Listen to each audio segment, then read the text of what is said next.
Le défi qu'elle m'avait demandé, c'était de voir si on pouvait avoir des critères échographiques de l'effet thermique en laser endoveineux. Donc c'est possible, à condition qu'on comprenne un petit peu quels sont les phénomènes thermiques impliqués dans ce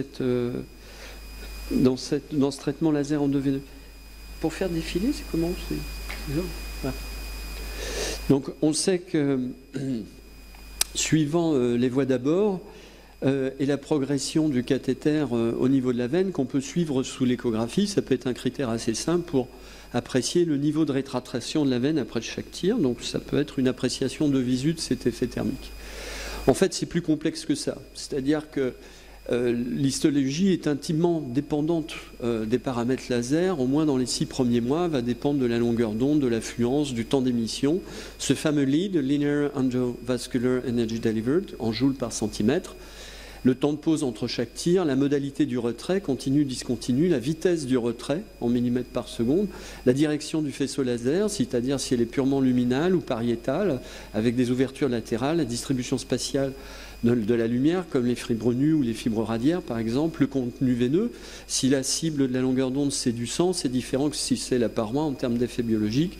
Le contenant veineux, l'épaisseur pariétale, les structures histologiques. On sait que l'insuffisance veineuse, par exemple, montre une veine très riche en élastine, avec un collagène anarchique à tendance à se contracter à la chaleur. Donc on utilise des fibres optiques qui vont avoir pour objet de véhiculer la lumière à partir d'une source à travers cette fibre, donc dans la silice et à travers un gainage.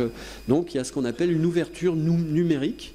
Donc on travaille en général à 23 à 30 degrés à peu près d'ouverture numérique pour les fibres classiques.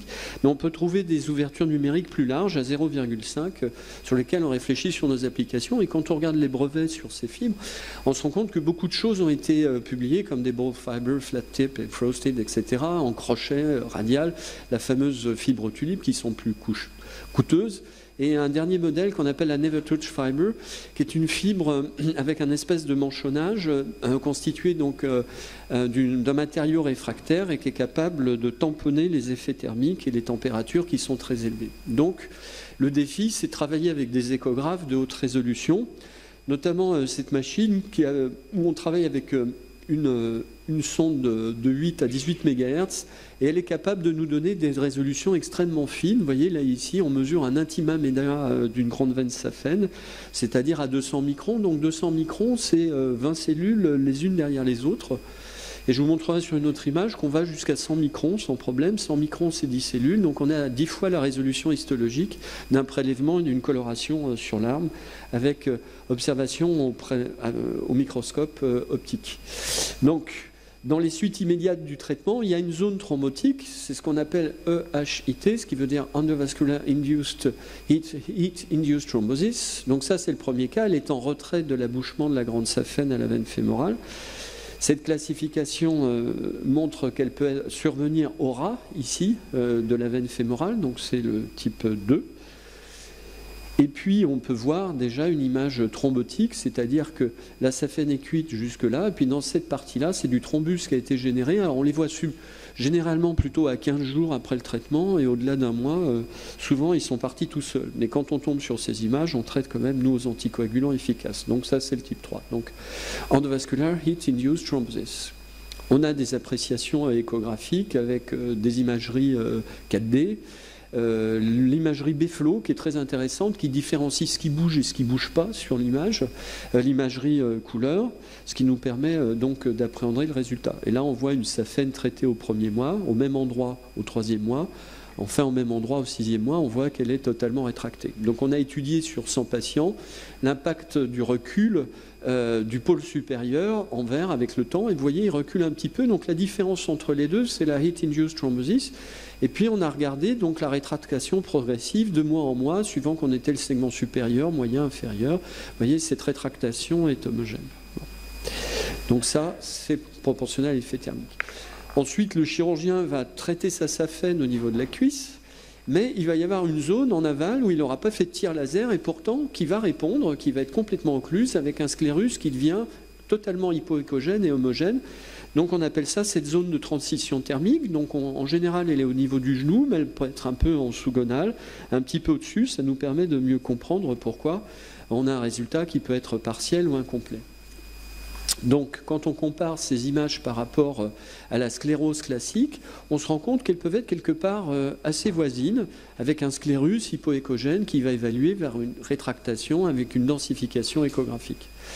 Donc, les reperméations sont des moyens pour nous d'apprécier aussi éventuellement la suffisance de l'énergie délivrée au sein du vaisseau. Si c'est insuffisant, effectivement, ça augmente les risques d'échec. Donc on teste certains nouveaux produits qui vont peut-être à l'avenir remplacer au moins une partie des fibres optiques que sont les aiguilles optiques. Et donc on a des méthodes assez simples. Vous voyez, après un tir laser dans du muscle visualisé à l'échographie, on voit qu'on peut parfaitement chiffrer le volume de densification des protéines. C'est un changement de phase des protéines. Les températures sont élevées, on est souvent à plus de 1000 degrés. Pendant un temps très court, et donc avec des mesures simples de programmes échographiques, comme pour les prostates, on peut mesurer tout de suite un volume. Ce qui nous intéressait, c'est de voir que quand on tirait dans le muscle, on se rend compte que l'effet thermique emprunte préférentiellement les aponevroses et les structures interconjonctives plutôt que le tissu lui-même. Donc ça veut dire que la densité du tissu joue dans la conductivité thermique, et ça, il faut en tenir compte. Et puis, Heger a publié une étude maintenant en 2013, où lui, il a fait vraiment des biopsies histologiques après laser endoveineux, en voyant ce qui se passait de 0 à 7 jours, de 7 à 21 jours et après 21 jours. Donc il y a toutes ces phases qui ont été décrites, je ne vais pas détailler, de toute façon ça sera dans les diapos du congrès. Mais il y en a une qui était importante, c'est qu'il y a une phase de fibroplasie après le 21e jour, avec une colonisation fibroblastique, et ça c'est parfaitement visible à l'échographie. Et cette fibroplasie pour nous signe, ça c'est le travail de notre étude sur 100 patients, une fois que cette image est obtenue, pour nous l'occlusion est garantie à 100%.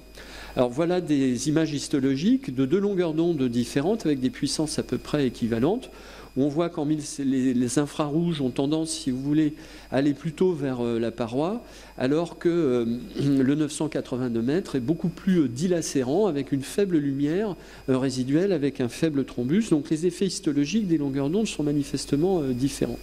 Par contre, comparativement aux études histologique, avec la délamination de la média notamment, on voit cet aspect trabéculaire qui est bien visualisé ici, en couches régulières. Donc ce sont des changements d'impédance au niveau échographique, et elles sont variables en fonction de la densité, et cette densité influe sur le comportement thermique du tissu.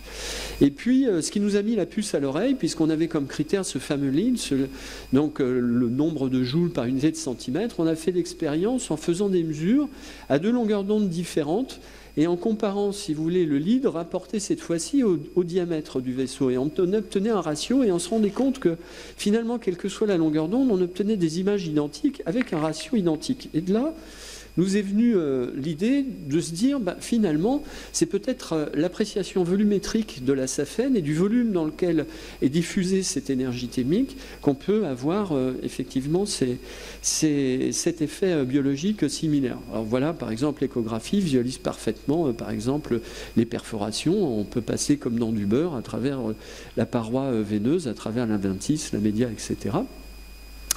Donc l'échographie peut être prédictive aussi de reperméation. Vous voyez, on voit très bien cette petite image de reperméation où on sait que soit le patient va occlure à distance au bout d'1 ou 2 mois, soit il peut reperméabiliser. On va surveiller cette zone, éventuellement la compléter sous échographie. Une zone aussi d'échec assez fréquente, c'est celle-là. On sait très bien qu'au niveau du enter, à l'union du tiers moyen et du tiers inférieur de cuisse, on a souvent une dilatation qui est liée soit à une perforante fémorale, soit à une collatérale postérieure. Et donc nous, si on délivre la même énergie, il est évident que dans cette zone-là, on aura une unité, un nombre de joules par unité de volume qui sera plus faible. Et puis certaines complications peuvent nous instruire, comme peut-être ici des petites fistules artério-veineuses visualisées en mode énergie après laser endoveineux à 1 mois, ou des micro-fistules artério-veineuses au sein même de la veine. Voilà. Alors on peut obtenir aussi un halo inflammatoire ici. Alors il y a 2 solutions, soit la veine, la paroi reste intègre, et donc effectivement ce halo inflammatoire est lié à cet effet thermique, soit il y a un aspect en spicule, et ça correspond à une véritable disruption pariétale de la veine, et là c'est de l'hémorragie. Donc c'est pas, pourtant c'est un aspect échographique voisin. Donc les reperméations sont très bien vues avec des modes B-flow et les modes B-flow colorisés plus performants que le simple mode énergie. Donc le B-flow est recommandé.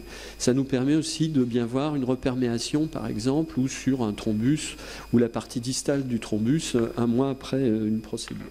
Voilà.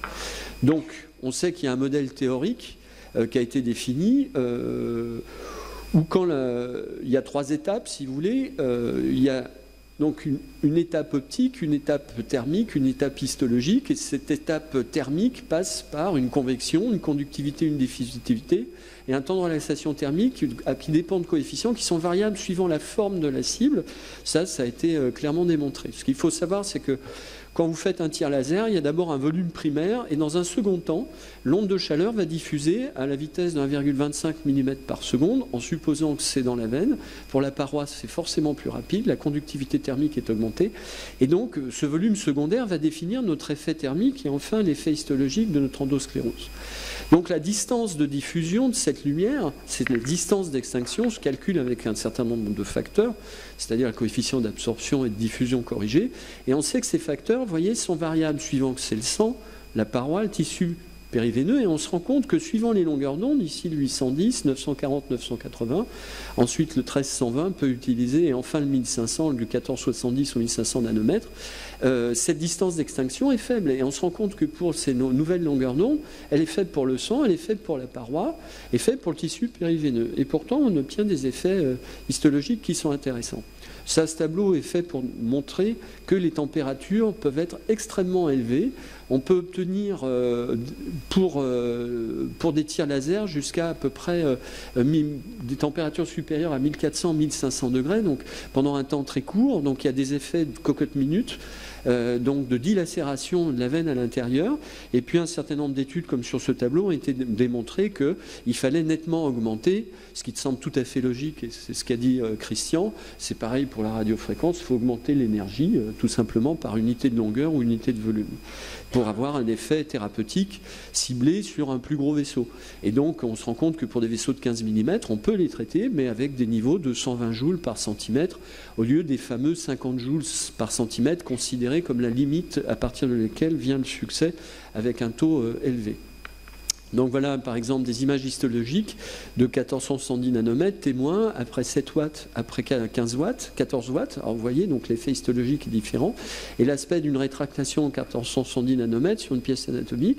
Et puis la radiofréquence. Alors vous voyez que la radiofréquence permet d'obtenir une rétraction très homogène. Donc voilà, c'est le sclérus trabéculaire qui, pour nous, signifie le succès thérapeutique. Vous voyez, on voit que ces différentes couches, ça correspond aux différentes laminations. Et donc, on se rend compte, vous voyez, qu'on peut obtenir ici 0,1 mm de mesure, 60 microns. Donc, on peut employer un terme proche de l'écohistologie. Et puis, donc Malskat a modélisé, si vous voulez, le tir laser en nœud veineux et a bien démontré que, en fonction d'un certain nombre de facteurs, qui étaient la densité, le temps de transfert de chaleur, le coefficient d'absorption, la conductivité thermique, tout ça conduisait au résultat histologique. Enfin, nous est venue donc l'idée au lieu d'utiliser le vide, c'est-à-dire un nombre de joules délivrés par unité de volume. Donc on a mis au point des calculateurs Excel tout bêtes qui intègrent des diamètres mesurés tous les 5 cm à partir de la crosse. Donc on retire le diamètre à la crosse et on prend vraiment le diamètre à 2 cm de la crosse. Ça nous donne par le calcul Excel une idée du volume. Alors par exemple, une grosse saphène comme ça fait facilement 8 à 10 cm3. Alors qu'une saphène courante de 4-5 mm incontinente, on est surpris de voir que ça fait 4-5 cm3. Alors quand on parle d'injection de mousse à 10 cm3 ou 8 cm3, en théorie, on couvre souvent le double du volume global de cette saphène. Donc ça nous permet de mieux évaluer nos résultats avant et après traitement. Donc l'analyse échographique s'intéresse au pôle supérieur, pôle inférieur, la qualité du sclérus, l'homogénéité du sclérus, ça nous donne des éléments sur ces effets thermiques, les complications comme les disruptions pariétales, j'ai cité le halo inflammatoire qui est souvent corrélé à la douleur post-opératoire, et on pense que les facteurs de reperméation à procédure sont liés aussi à la fibrinolyse, la qualité du thrombus, sa densité, vous voyez, il y a plein de critères échographiques, des complications comme j'ai cité. Donc nous, on réfléchit sur des solutions nouvelles pour délivrer cette lumière. Donc on travaille sur des projets d'aiguilles optiques. Voilà nos premiers prototypes. Vous voyez, donc c'est un vecteur de lumière à partir d'une source laser. Donc ça, vous voyez, ça a été extrapolé à partir d'aiguilles standards de 25 gauges. donc avec une forme pour le bloc chirurgical, une forme pour le cabinet, avec un vecteur de lumière et une aiguille optique qui va se visser dedans. Alors c'est parfaitement repérable à l'écho pour apprécier nos effets. Donc on peut très bien chiffrer en échographie l'effet thermique. Alors vous voyez, une fois qu'on fait une section, si vous voulez, du tir laser, on voit très bien qu'il y a une espèce de cavitation. Pareil pour la lipolyse laser, vous voyez, ça fait vraiment des trous. Et voilà l'impact de ces aiguilles sur les saphènes avec les tirs, avec une nécrose de l'endothélium. Donc finalement, quelles que soient les techniques utilisées, quel que soit le raisonnement, on se rend compte que suivant les longueurs d'onde utilisées, de 65 à 85 mois de suivi, finalement, on a toujours quand même le résultat. Donc la moralité de l'histoire, est-ce qu'il est vraiment si important de parler de cuisine? J'en ai terminé. Merci.